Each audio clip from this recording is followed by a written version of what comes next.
Congratulations on being inducted into the Hall of Fame. How do you feel? How meaningful is this for you? Well, this is like a life achievement that is something I never thought I'd ever have at this point in my life. It's really a wonderful privilege and honor to be accepted by such a prestigious peer group and to be accepted into some people that I've been looking up to for such an insane length of time in an industry I care about deeply. So it's one of the most meaningful things in my life. Well, you were telling everyone that was in the room that this is a journey. Yes. And oftentimes we look at something being successful as a destination, right? You made it to the top, as Right. you had alluded to in your talk. So tell me, how does someone process this? Because we often, let's say a speaker Yeah. comes into the industry and says, come give me the Yeah. secret formula, the secret sauce, and that's what I've been asking everyone Yeah. tonight. How do I become successful in this industry? So can you give me a little insight on what you think about that? Let me try and make this as simple as possible I can for you. Is I often ask audiences if they could be good at something, better at something, or the best at something, what would they pick?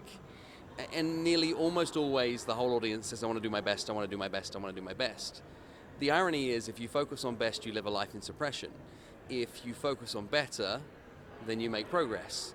And if you live a life on the relentless quest for better, then what happens is you soon outperform anything you could have ever imagined that you could have done.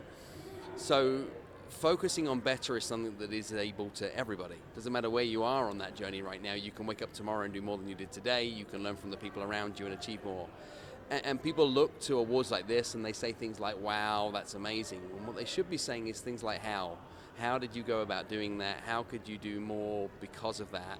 And how do you learn from the experience that came down and then apply your own self towards that, knowing that better lies within everybody?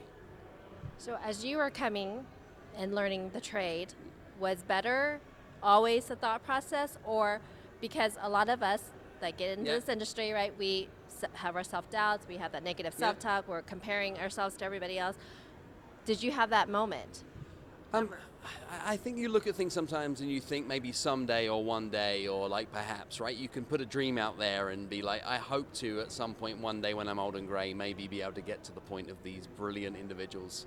I don't think I always had that relentless quest for better knowingly, but was always open to learning, always giving consideration to who's around me that can then be able to apply wisdom, and learned that one of the greatest things you can do is to find ways to get into some of the best rooms in the world and shut up, listen, and see what you can do by fast-tracking experiences, by catching up from the wisdom of the experiences of the people that tread before you. All right, my final question, where is this going to go? Oh man, I'm supposed to know that answer Yes. right now? So I'm between two houses right now, so we're trying to work out what's main home, whether it's New York or London, and it will be in one of my two offices, but it will be pride of place, it will be full of love, and I'll get all the people that love me to touch it, kiss it, and stroke it, and know how important it is. All right, well, congratulations. Have a great night tonight. Have Thank fun. you so much. Thank you, thank you, thank you.